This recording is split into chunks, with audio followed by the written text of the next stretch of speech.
One of the most interesting canaries in the coal mine was 2 days ago and what happened to Facebook. Everybody was saying, oh gosh, the market's going to rip on the open. We were closed for Juneteenth. And then on Tuesday, the market, the S&P was up like 250 basis points, 2.5%. And the NASDAQ was also up, call it maybe 300 basis points, roughly.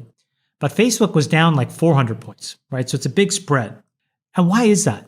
And I was like, this makes no sense to me. What is going on with this price action? Everything was up. Apple was up. Google was up. And so I called around and, I was like, why is this happening? And this is the best explanation I got.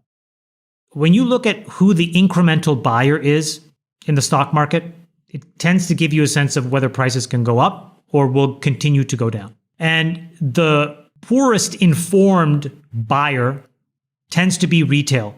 And the most informed buyer tends to be these very large institutional hedge funds, right? So there's a spectrum. Facebook is an example of of big tech that is poorly owned by retail. So it's mostly owned by smart money. And the case that smart money makes for owning Facebook is that it's got an extremely cheap price to earnings ratio. So you must own it.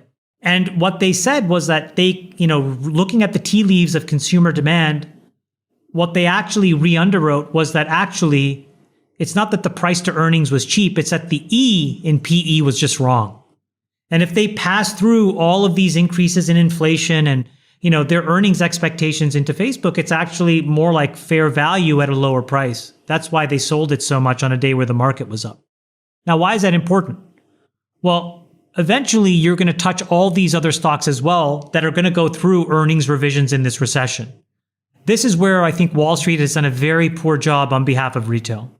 If you look at the average estimates of earnings, you will be shocked to hear that Wall Street actually has this year being record earnings, next year earnings continuing to go up. How is that even possible?